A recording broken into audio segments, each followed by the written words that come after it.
नमस्कार दोस्तों। बिजनेस में जब भी हम बैंक से लोन लेते हैं या किसी फाइनेंशियल इंस्टीट्यूशन से कोई लोन लिया जाता है, तो समटाइम्स आप अपनी ईएमआई को एडजस्ट करवाने के लिए कई बार पोस्ट डेटेड चेक्स इशू कर देते हो।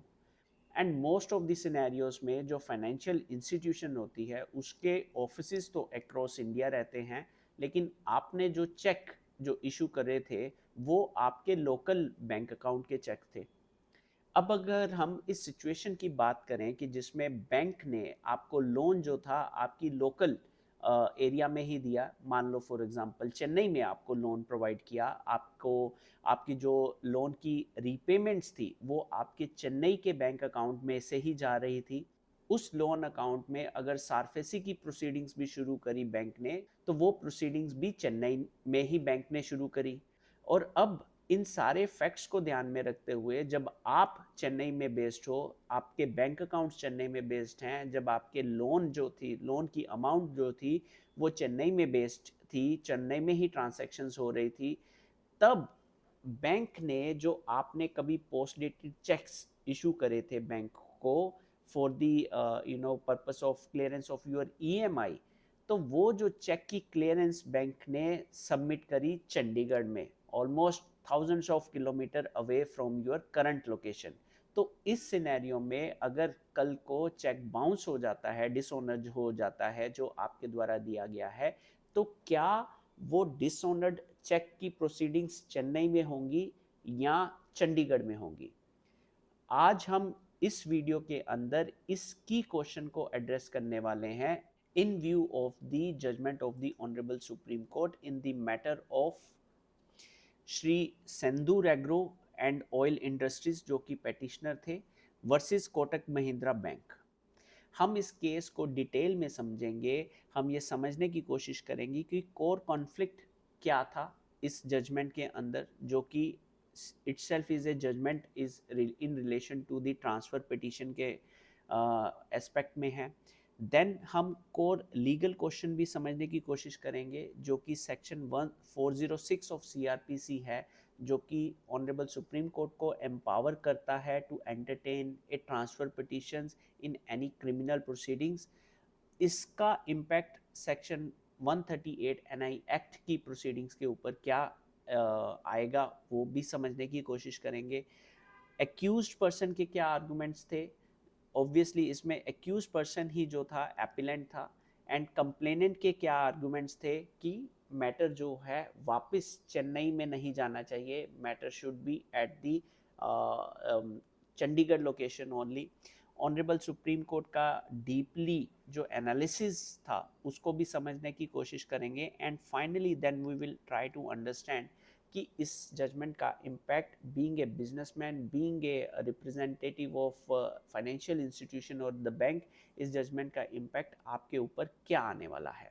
And before going into this video, आप हमारे इस वीडियो की डिस्क्रिप्शन में जाइए, वहाँ पे आपको चेक बाउंस के रिलेशन में हमने जो वीडियोस बना रखी हैं in view of the recent judgements of the honourable supreme court, उसमें उन जजमेंट्स का प्लेलिस्ट आपको हमारी डिस्क्रिप्शन बॉक्स में मिल जाएगा।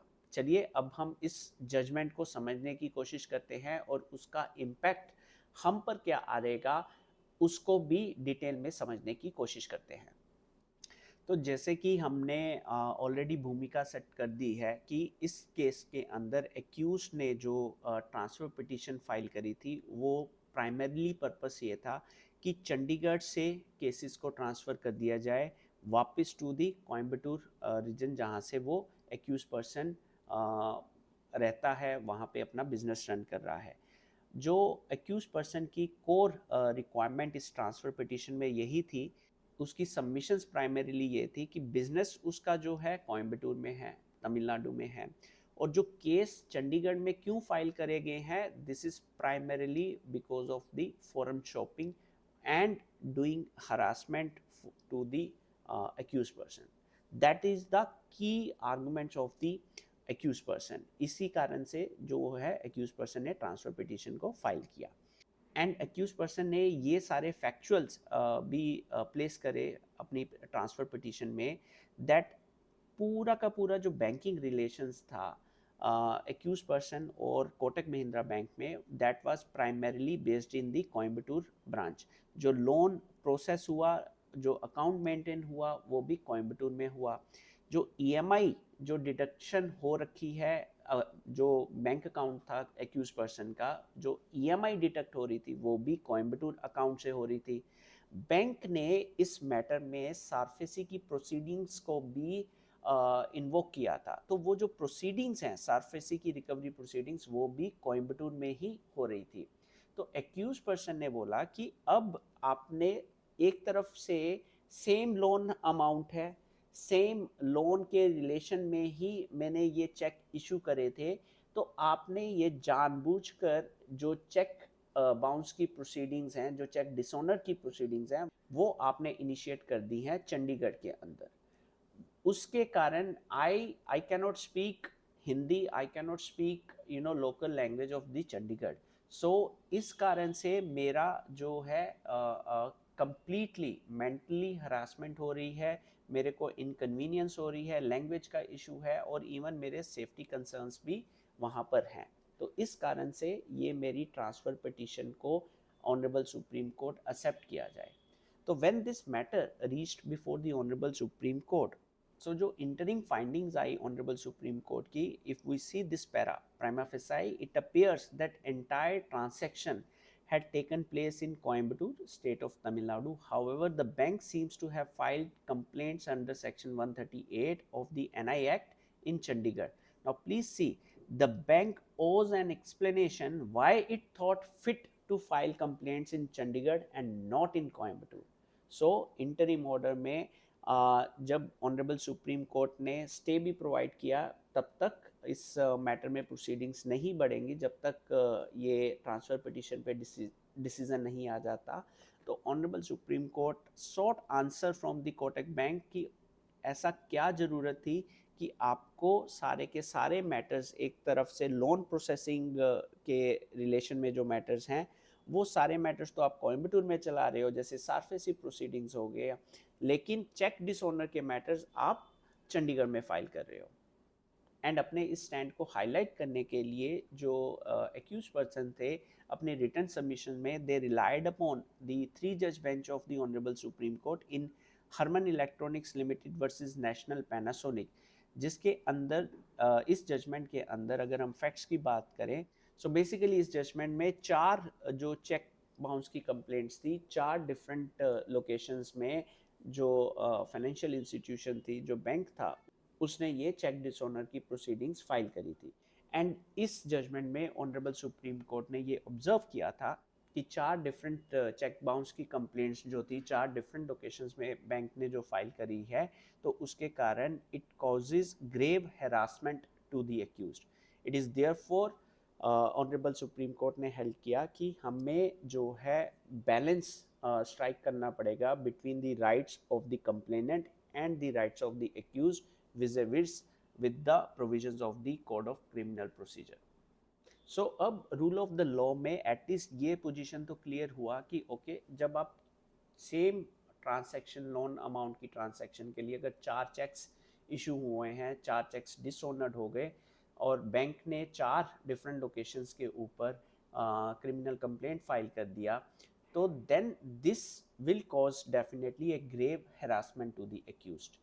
लेकिन इस केस में ये जजमेंट एप्लीकेबल है कि नहीं है, let us now understand what the honourable supreme Court has held in this judgment. तो अब जब ये मैटर ऑनरेबल सुप्रीम कोर्ट के पास पहुंचा, तो ऑनरेबल सुप्रीम कोर्ट ने कपल ऑफ क्वेश्चंस को आंसर करने की कोशिश करी इस जजमेंट के थ्रू. पहला क्वेश्चन ये था कि अगर एक्यूज्ड पर्सन ने लैक ऑफ टेरिटोरियल जुरिस्डिक्शन का ग्राउंड रेज किया है ट्रांसफ़र पिटीशन में, तो क्या ट्रांसफ़र पिटीशन मेंटेनेबल होगी या क्वैशिंग पिटीशन मेंटेनेबल होगी एक तरह से, बिकॉज एक्यूज इज सेइंग कि चंडीगढ़ के अंदर कोई ग्राउंड नहीं है वहाँ पे चेक डिसऑनर केस फाइल करने का. तो अब एक्यूज पर्सन को क्वैशिंग पिटीशन फाइल करनी चाहिए थी rather than filing a transfer petition, जो कि from existing jurisdictions to different jurisdiction में ट्रांसफ़र करने के लिए ऑनरेबल सुप्रीम कोर्ट को अप्रोच की जा सकती है। And that comes to the our second question कि अगर अब हमारे पास जुरिस्डिक्शन 1 अवेलेबल है, jurisdiction 2 is also available, that is Chandigarh is available, then Coimbatore Tamil Nadu is available, तो then क्या honourable supreme court section 406 of CrPC को invoke करते हुए ट्रांसफर कर सकती है चेक बाउंस के मैटर्स को या नहीं? थर्ड की question for the honourable supreme Court was that for the अब सेक्शन 406 में we will get to know, उसमें ये फ्रेज है, एक्सप्रेशन है, that for the ends of justice this court can transfer any criminal case or appeal to any place. ये section 406 में expression है. Now honourable supreme court ने ये question phrase किया that whether this expression embraces in itself the lack of territorial jurisdiction of the court to try the offense under section 138 of the NI Act. And finally जो last question ये था कि अगर territorial jurisdiction बनती भी है check डिसऑनर्स, अब अगर मान लीजिए कि कंप्लेनेंट की सारी बातें सही हैं, that yes complainant has each and every right to file the cheque dishonour case in the Chandigarh, then can the Honorable Supreme Court under section 406 of CRPC can transfer it merely for the accused inconvenience? क्या ये एक valid ground of transfer है under section 406? That was a key question before the Honorable Supreme Court. So let us understand in questions को address करते हुए किस तरह से एक्यूज पर्सन ने एज वेल एज जो कंप्लेनेंट हैं उनके क्या आर्गुमेंट्स रहे इस मैटर में. जो एक्यूज पर्सन थे, he was the appellant in this matter, उसके की ग्राउंड्स, पहला ground definitely was that lack of connection to the Chandigarh, that is the lack of jurisdiction at the magistrate court which are placed in the Chandigarh.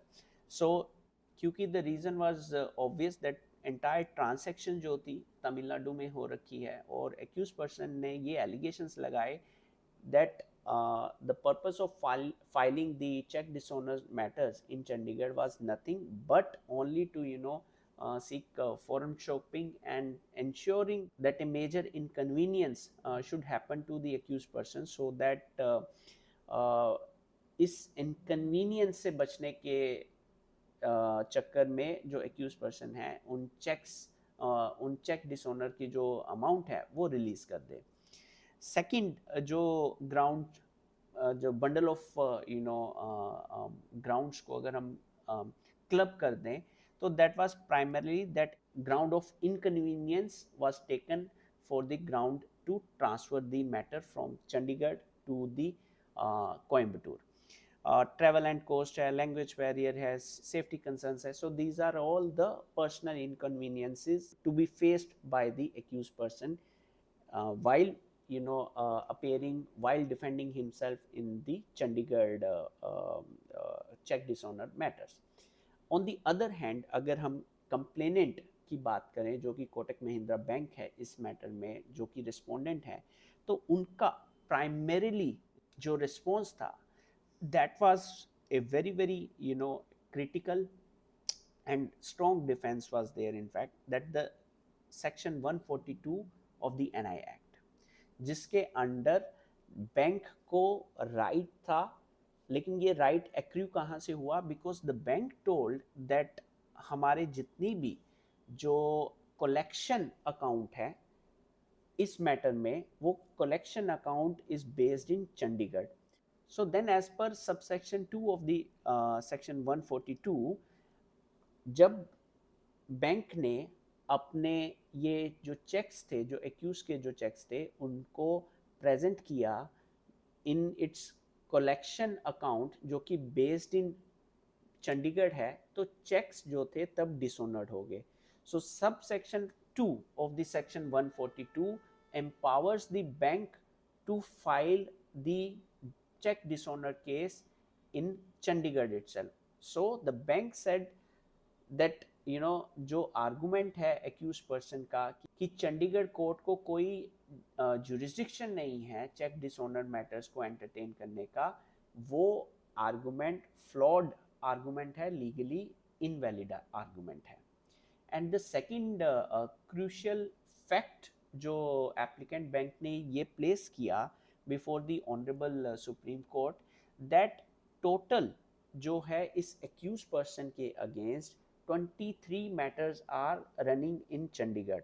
लेकिन accused person ने जो transfer petitions जो लगाई हैं, that transfer petition is not for all the 23 cases, it is only for couple of matters. So जो argument है accused person का कि मैं इनकन्वीनियंस फेस कर रहा हूँ इन the Chandigarh because of these cases, then why not inconvenience is faced by the accused person for the other matters which are continuing running before the Chandigarh courts. So that's why the bank submissions were that the convenience is not a legally valid ground, because आज के time में जब VC is also the virtual conferences is available in almost every court, then the bank submitted that if you are facing so much inconvenience moving from Coimbatore to Chandigarh, then different remedies are available for the accused person. For example, the accused person can appear through the virtual conferences. The accused person can file an application seeking exemption from personal appearance before the court. So such remedies are still available before the accused person, and he can use these rights available to the accused person. And very critical argument which was raised by the complainant was that there is no risk of unfair trial or miscarriage of justice. The accused person has failed to bring forward before this honorable court.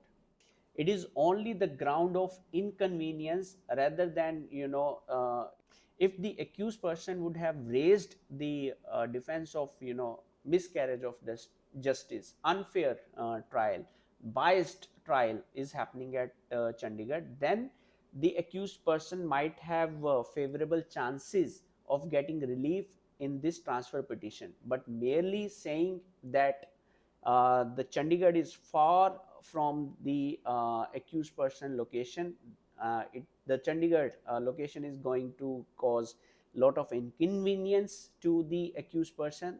Such grounds, the transfer petition should not be allowed. So after going through the arguments of the complainant as well as the accused person, then Honorable Supreme Court went into deep analysis of the section 406 of the CRPC, and more effectively in this matter we are majorly concerned with the subsection 1 of the section 406. Under this, the section starts with the heading that power of Supreme Court to transfer cases and appeals.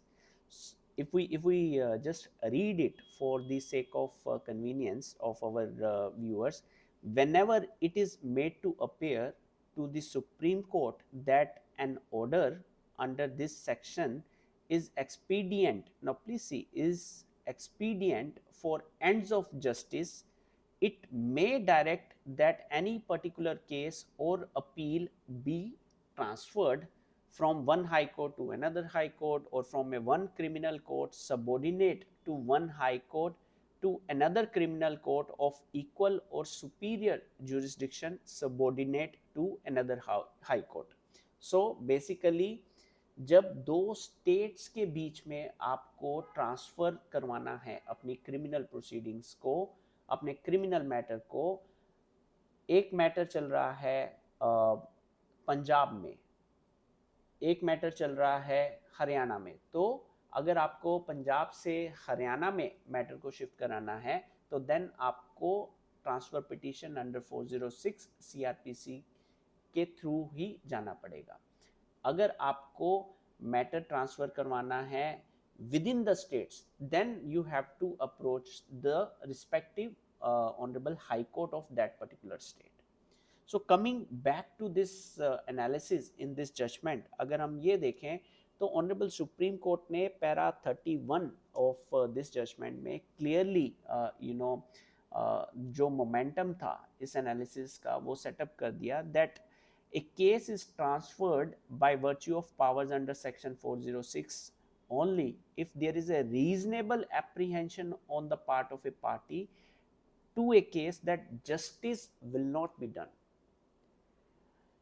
Fair trial नहीं मिलेगा, बायस trial मिलेगा, accused को completely वहाँ पे hostile environment मिलने वाला है उसके अगेंस्ट जो प्रोसिक्यूशन है, right, and certain other elements are there which may raise threat to the accused person, and उसके कारण उसको कंप्लीट फेयर ट्रायल नहीं मिलने वाला. विटनेसेस को there is a strong pressure on the witnesses to give wrong and false testimony against the accused person in that particular area, then ये सारे के सारे फैक्टर्स जो हैं आपके एप्लीकेबल हो जाएंगे 406 CRPC की पावर्स को इन्वोक करने में.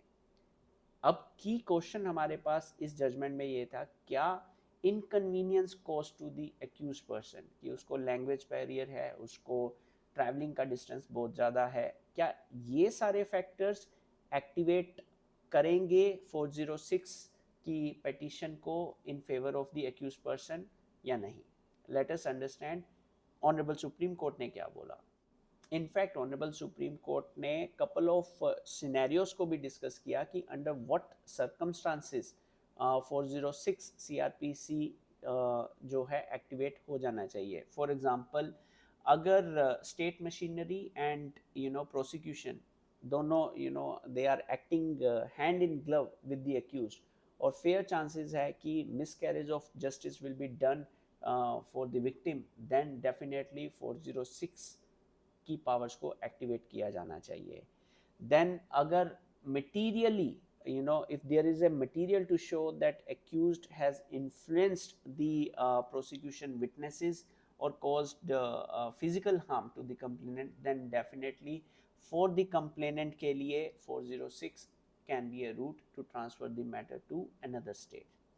Comparative inconvenience and hardships likely caused to the accused, the complainant, the prosecution and the witnesses, besides the burden to be borne by the state exchequer in making payment of travelling and other expenses of official and non-official witnesses. ये factor भी consider किया जाएगा. That accused person was saying that inconvenience हो रही है उसको इस matter को चंडीगढ़ में pursue करने की, तो ये एक closely related parameter निकल के आता है, but it is not at all focusing only on the accused person. Other parameters is like अगर communally surcharge atmosphere है आपकी particular court में, then the complainant या accused person they may approach the honorable Supreme Court to transfer the matter from the existing state to the another state. Then fifth, another general criteria the honorable Supreme Court listed is that existence of some material from which it can be inferred that some persons are so hostile that they are interfering or likely to interfere either directly or indirectly with the course of justice. So ये complainant के scenario में भी आ सकता है, victim के scenario में भी आ सकता है, as well as in accused के scenario में भी ये situations आ सकती हैं. Considering these factors in its analysis, the Honorable Supreme Court also tried to highlight the phrase expedient for the ends of justice जो कि section 406 of CRPC में है with the current situation in the transfer petition. So Honorable Supreme Court clearly held that expedient for the ends of justice does not mean in any way the convenience of one party, right? So it means ensuring justice to all parties, fair trial. That's the key keyword here, that if the parties are not able to get a fair trial in the existing court of one state, then they can invoke section 406 of the CRPC to seek transfer of the existing matter from the existing state to another state. Okay, so the primary objective of section 406 is a fair, impartial and unbiased trial should be there. Okay, so the transfer cannot be granted based on the hypersensitivity or the personal inconvenience of a party. So when the ends for justice की अगर बात करें तो ends for justice is not limited to a single party. Ends for justice is essentially refers to justice for all the parties involved in the litigation. So having said that, these particular paras sets up the base of the verdict in this judgment, right? And if we coming to the uh, operative portion of the judgments, now this is how the things started uncovered in the matter. The Honorable Supreme Court in this transfer petition, the Honorable Supreme Court held that travel inconvenience alone alone cannot be a ground for the transfer. The transfer grounds must be substantial and compelling. Accused person को या petitioner को और even victim or complainant को, they have to bring on record material facts which establishes that fair trial is not available to the petitioner अगर ये trial किसी current court में अगर चलता है, कि अगर miscarriage of justice is going to happen, then definitely section 406 should be invoked. Merely imaginary या speculative fears के साथ ऑनरेबल सुप्रीम कोर्ट के पास अगर ट्रांसफर पिटीशन लेके जा रहे हो तो आपकी transfer petition is bound to be dismissed. Okay, so categorically Honorable Supreme Court held that mere hardship in traveling does not satisfy the phrase expedient for the ends of justice. And another important thing also Honorable Supreme Court held that there is a distinction between the lack of jurisdiction versus the choice of jurisdiction. Complainant के पास choice थी, या तो वो जो है check present करते Coimbatore branch में या वो चेक प्रेजेंट करते चंडीगढ़ में. अब 142 सबसेक्शन 2 जो NI एक्ट का है, it empowers the complainant to present the cheque where इनकी कलेक्शन अकाउंट इज बेस्ड. तो कंप्लेनेंट ने अपनी इस चॉइस को एग्जीक्यूट किया है. कंप्लेनेंट ने लैक ऑफ ज्यूरिसडिक्शन को इन्वोक नहीं किया, कंप्लेनेंट ने अपनी चॉइस ऑफ ज्यूरिसडिक्शन को इन्वोक किया है, and that's what gives the complainant a statutory right to file the case where the collection branch is located. और ये एक लॉफुल चॉइस थी jurisdiction की, not the lack of jurisdiction as alleged by the accused person in this matter. Then the Honorable Supreme Court ने ये भी clarify किया that अगर accused person ने lack of jurisdiction का ground raise किया है, तो then accused person को ये जो challenge है, क्योंकि ये matter of evidence है, right? This challenge is going to be a matter of evidence to be decided by the trial court, not a ground for the transfer before the Honorable Supreme Court. And finally, in view of these analysis, in view of these principles, Honorable Supreme Court has dismissed this transfer petition.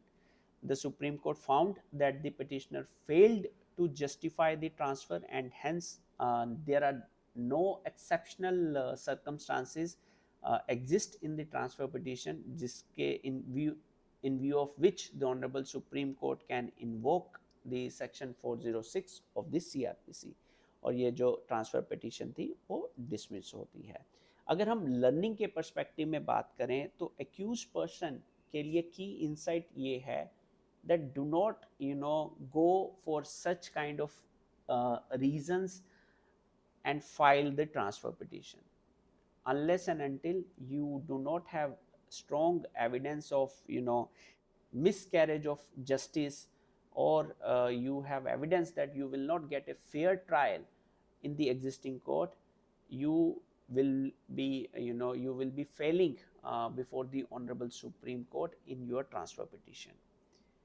And better would be you try to explore alternate options, कि जैसे आप virtual hearing पे अपनी appearance दे सकते हैं, या फिर आप लोकल एडवोकेट के through you can file applications for seeking personal exemption from the court for physical appearance के लिए, right?